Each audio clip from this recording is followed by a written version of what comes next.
Selamat pagi anak-anak. Selamat pagi, Bu. Apa kabar hari ini? Baik dan luar biasa.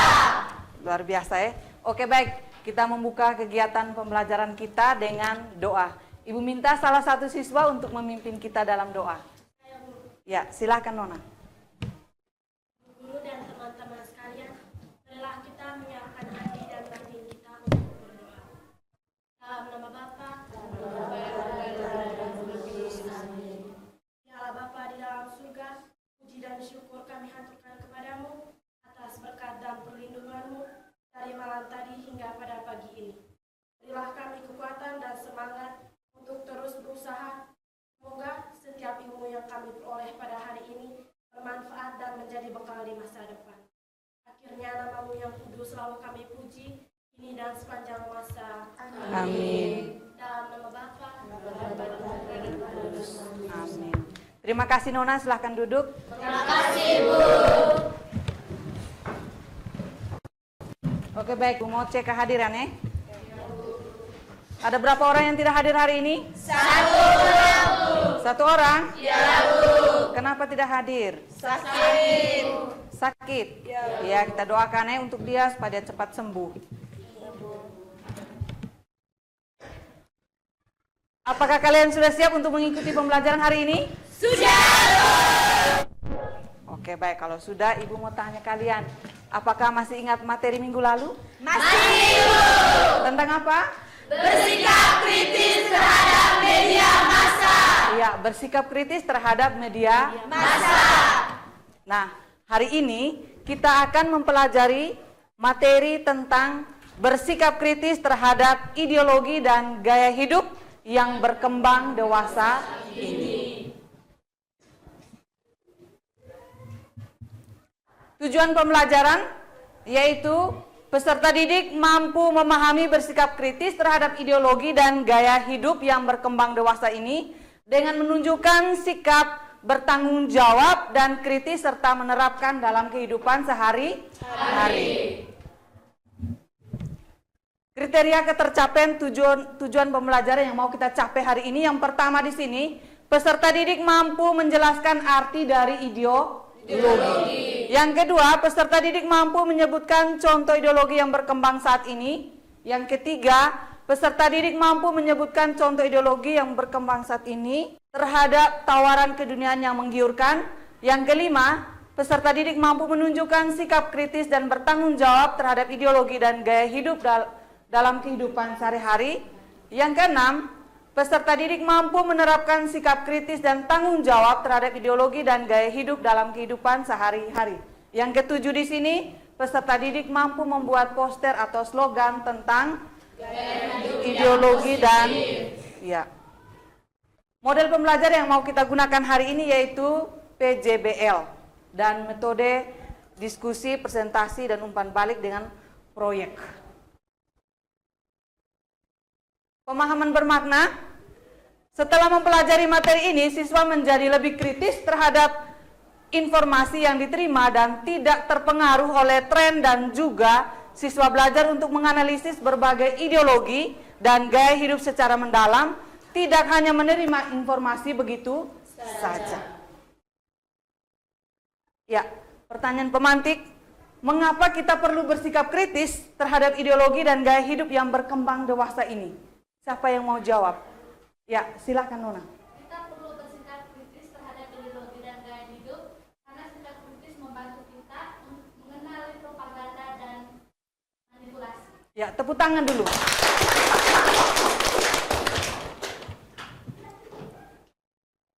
Ya, Ibu lihat kalian sudah kurang bersemangat. Mari kita berdiri, kita melakukan ice breaking. Ya, ikuti kata-kata yang Ibu ucapkan. Sekali lagi, ikuti kata-kata yang Ibu ucapkan. Telur, telur, telur. Telur, telur, telur. Botol, botol, botol. Botol, botol, botol. Telur, telur, telur. Telur, telur, telur. Botol, botol, botol. Botol, botol, botol. Ada berapa telur? Ada berapa telur? Tepuk tangan dulu, kalian sudah konsentrasi semua. Silakan duduk.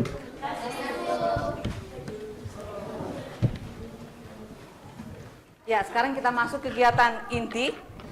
Pertama di sini kita akan menyimak video tentang kecanduan terhadap media massa dan HP. Bagiku, ini semua dimulai dari sini. Tebak, apa yang paling menarik perhatianku selama memakai HP ini? Space Impact, sebuah game mobile yang aku mainkan pertama kali. Aku masih ingat bagaimana perhatianku terfokus pada tembakan yang harus benar-benar terarah. Lalu, adakah cara yang bisa kita lakukan untuk mengambil alih perhatian di saat kemampuan teknologi? Oke, baik. Setelah kalian menyimak video, sekarang Ibu mau bertanya, bagaimana perasaan kalian ketika setelah menyimak video tersebut? Ya, silakan Nona. Perasaan saya setelah menyimak video yaitu resah karena mereka sudah tidak lagi peduli dengan orang-orang di sekitar mereka dan lebih mempedulikan interaksi mereka dengan media sosial. Mereka menjadi orang yang mati rasa dan mereka menganggap bahwa HP menjadi dewa atas segala-galanya. Ya, tepuk tangan dulu. Ya, pertanyaan yang kedua. Apakah kalian pernah menemukan orang-orang di sekitar kalian yang kecanduan dengan media sosial dan HP? Siapa yang mau jawab? Pernah melihat? Pernah. Ya, siapa yang mau ceritakan? Silakan. Ya, Nona Chelsea. Jawabannya ya, di Indonesia saat ini banyak sekali orang-orang yang kecanduan dengan handphone, terutama pada generasi muda. Di era COVID-19 pada beberapa tahun lalu, mulai dari siswa kelas 6 SD sampai dengan SMA, rata-rata telah memiliki handphone karena kegiatan belajar secara online. Tetapi mereka tidak mampu memanfaatkannya dengan baik dan benar. Mereka mau memanfaatkannya untuk hal-hal yang tidak benar, seperti bermain medsos, bermain game, dan sibuk dengan aktivitas mereka di dunia maya. Sebagai contoh, dalam kehidupan sehari-hari, ketika keluar rumah pun, mereka masih sibuk dengan handphone, tidak memperhatikan jalan, dan tidak peduli dengan orang-orang yang papasan di samping mereka. Bahkan saat sibuknya mereka dengan dunia maya, mereka rasanya ingin menghadap saja orang yang berpapasan di samping mereka. Di atas kendaraan bermotor pun, mereka masih sempat-sempatnya membuka diri mereka untuk bermain handphone. Generasi saat ini menjadi mati rasa dengan interaksi sosial karena mereka menganggap bahwa handphone itu di atas segala-galanya. Tepuk tangan dulu. Ya, itulah situasi yang sering kita alami dan sering kita temukan dalam kehidupan kita sehari-hari. Sekarang Ibu akan membagikan kalian dalam kelompok. Ya, silakan yang di bagian depan ini silakan balik ke belakang. Dan sebaliknya juga mereka yang di belakang. Ayo, silakan duduk dalam kelompok. Ya, sekarang Ibu akan bagikan kertas manila ini untuk kalian buat slogan.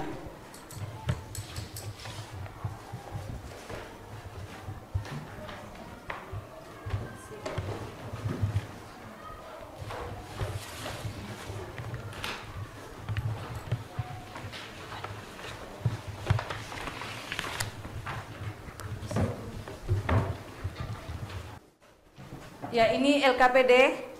Jadi sebentar kalian silakan membaca petunjuk di LKPD itu untuk mengerjakan slogan.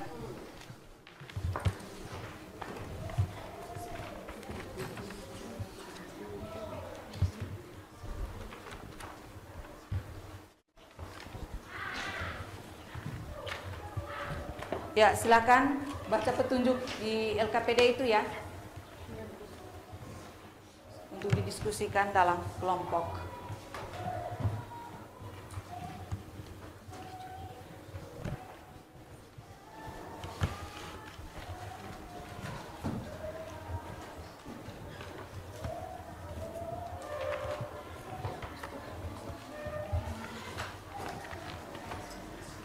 Ibu kasih waktu kalian untuk mengerjakan itu 20 menit.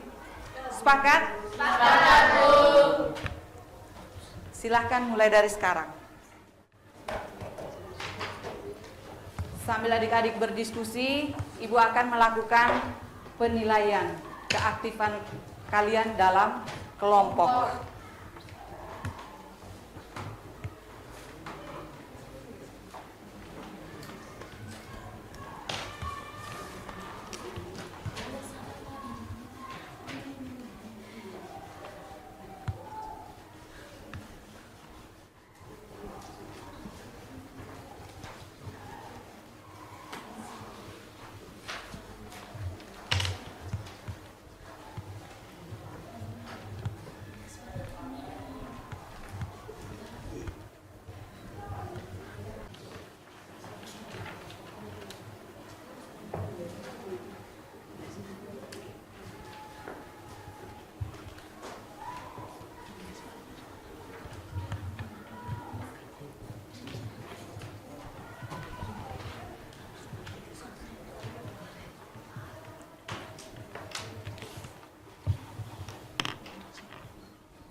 Sudah semua?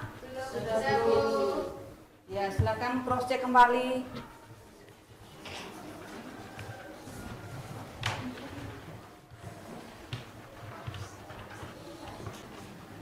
Sudah semua? Sudah, Bu. Oke, baik. Untuk menguji kemampuan kalian dalam diskusi kelompok, sekarang Ibu kasih kesempatan untuk kelompok 1 mempresentasikan hasil diskusinya. Perwakilan dari kelompok 1 silakan maju ke depan.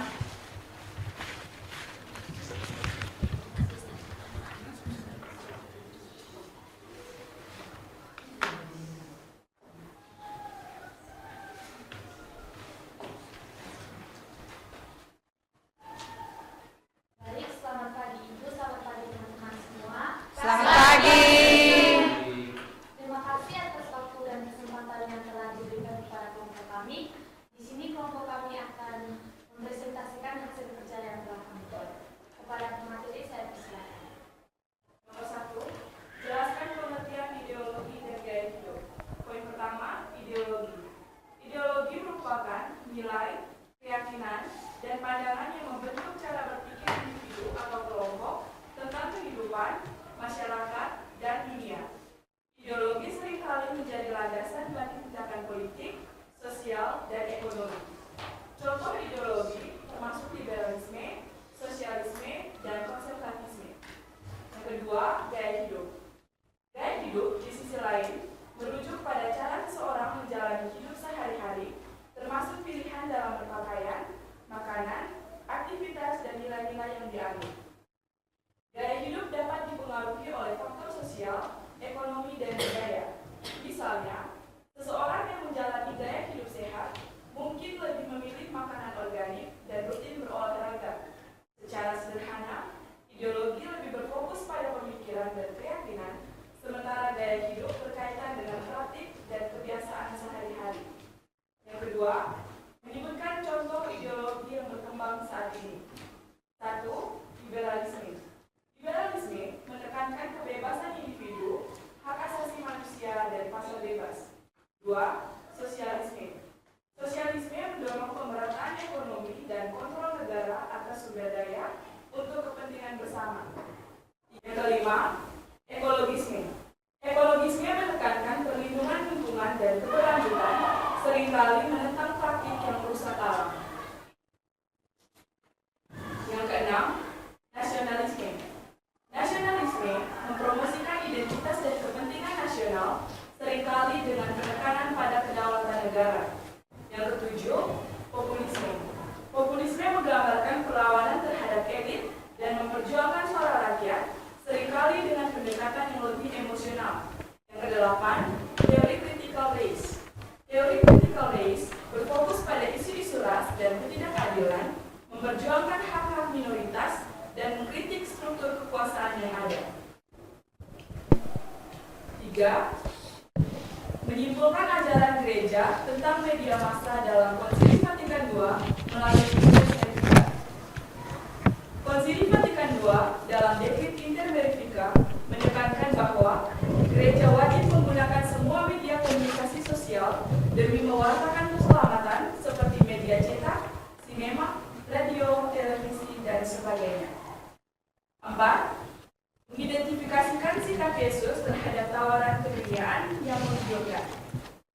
Sikap kritis Yesus terhadap tawaran keduniaan terdapat dalam Injil Lukas bab 4 ayat 1-13.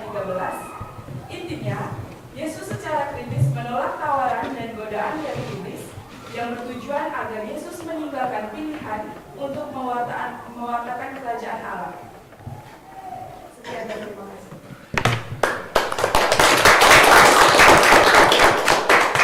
Sekarang kepada pemateri saya persilakan untuk mempresentasikan slogan yang telah kami buat. Baik, terima kasih moderator. Jadi, ini merupakan slogan yang kami buat yang bertema bersikap kritis terhadap ideologi dan gaya hidup. Stop berdiam diri, saatnya berpikir kritis. Baik, benar, dan bermanfaat. Jangan terlalu bergantung pada media sosial. Sekian dan terima kasih. Sekian hasil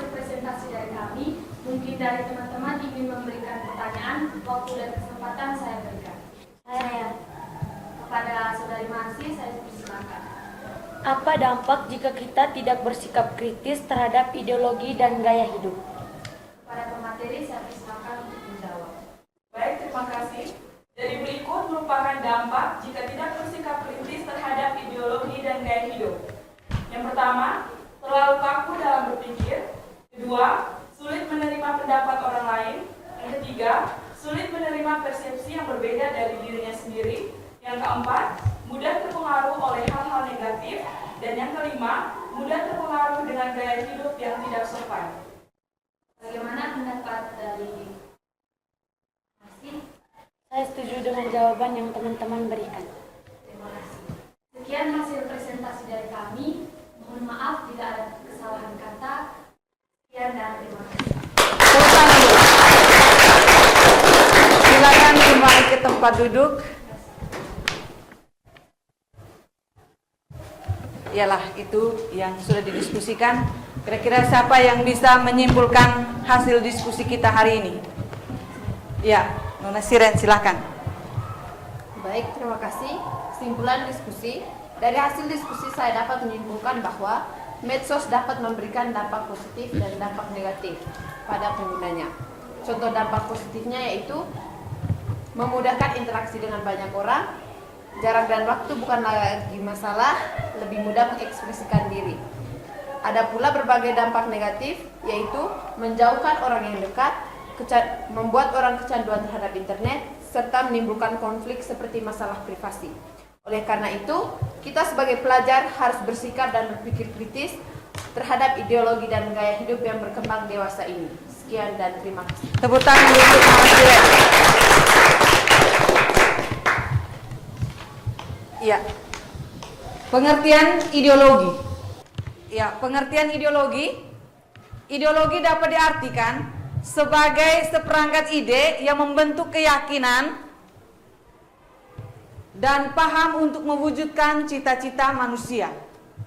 Gaya hidup atau lifestyle dalam bahasa Inggrisnya adalah bagian dari kebutuhan sekunder manusia yang bisa berubah bergantung zaman atau keinginan seseorang untuk mengubah gaya hidupnya.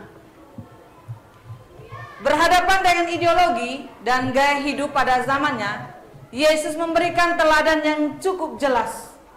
Sepanjang hidupnya, Yesus bertemu dengan berbagai orang yang menganut macam-macam ideologi, paham, dan aliran. Misalnya, kaum Farisi, kaum Saduki, kaum Eseni, dan kaum Zelot.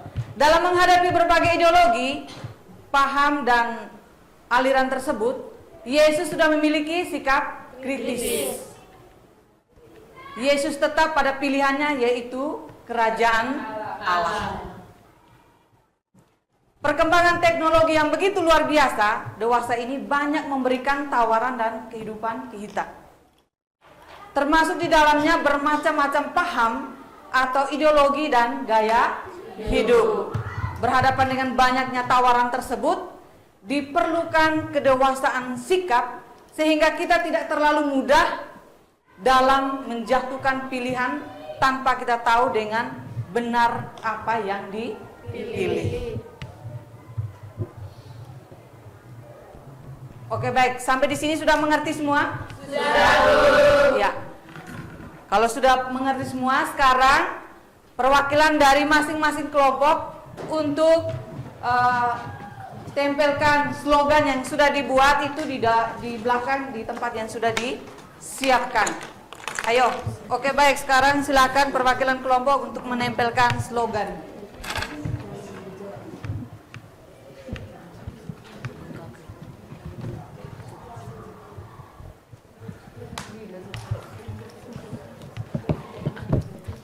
Ya, sekarang kembali ke tempat duduk masing-masing.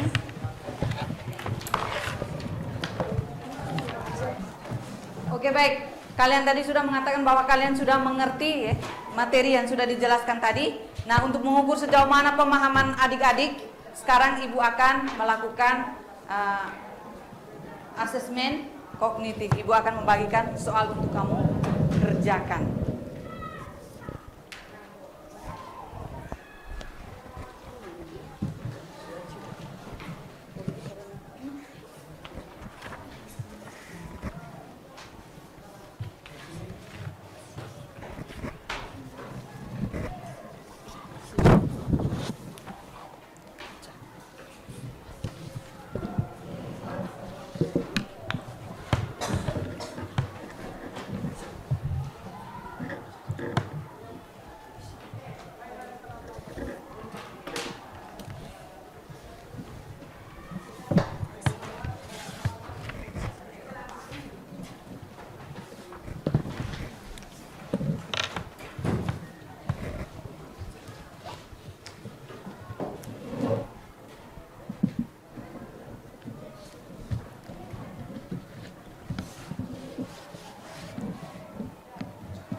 Sudah semua?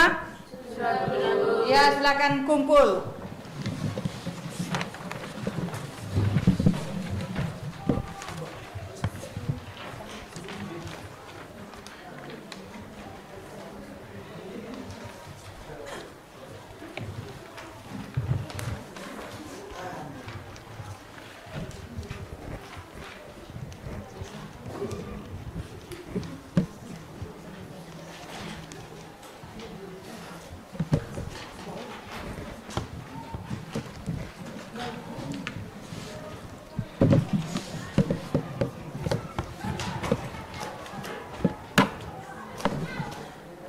Masih semangat?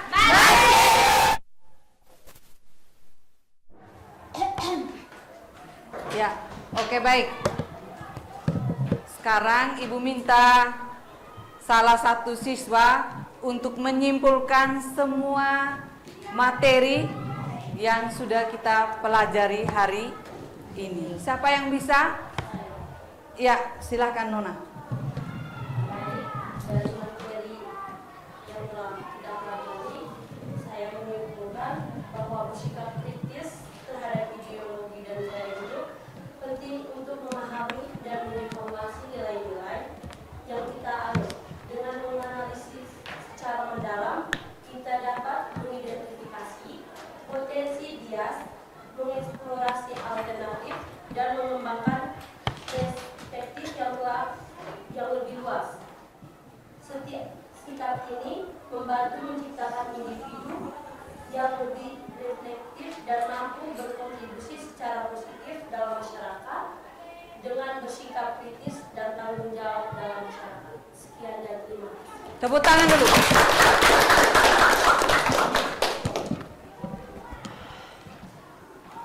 Ya, jadi bersikap kritis merupakan keterampilan penting dalam menghadapi beragam ideologi dan gaya hidup modern. Dengan menganalisis dan mengevaluasi informasi secara mendalam, kita dapat menghindari pengaruh negatif dan manipulasi. Sikap kritis memungkinkan individu untuk memilih nilai-nilai yang sesuai dengan prinsip pribadi serta kebutuhan masyarakat. Sambil tetap terbuka terhadap perubahan yang konstruktif, selain itu dialog dan diskusi yang sehat dapat memperkaya perspektif kita, sehingga menciptakan ruang untuk pemahaman yang lebih baik antar individu. Akhirnya dengan mengambil tanggung jawab sosial dan mengevaluasi ideologi dan gaya hidup, kita juga berkontribusi pada pembentukan masyarakat yang lebih adil dan berkelanjutan. Melalui pendekatan kritis, kita dapat menghadapi kompleksitas dunia modern dengan lebih bijaksana dan berdaya. Sampai di sini sudah mengerti semua? Sudah. Baik, apakah pembelajaran kita hari ini menyenangkan? Menyenangkan. Apakah kalian sudah bersikap kritis dan bertanggung jawab terhadap ideologi dan gaya hidup dalam kehidupan sehari-hari? Sudah. Ya, oke baik, Ibu berharap kalian bisa menerapkan sikap kritis dan terhadap dalam kehidupan sehari-hari. Sebagai tindak lanjut, materi minggu depan yang kita akan pelajari tentang kitab suci. Oke baik, kita menutup semua kegiatan pembelajaran kita hari ini dengan doa. Salah satu siswa bisa memimpin kita dalam doa. Silakan Nona. Mari kita berdiri semua.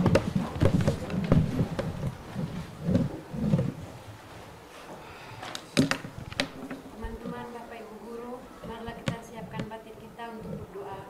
Dalam nama Bapa, Tuhan Yesus yang Maha Pengasih, Bunda Maria yang baik, terima kasih karena Engkau telah memberkati proses belajar mengajar hari ini sehingga dapat berjalan dengan baik. Doa yang tidak sempurna ini kami sampaikan kepadamu, Tuhan kami. Amin. Dalam nama Bapa, dan Putra, dan Roh Kudus. Amin. Silakan duduk. Sampai ketemu minggu depan ya.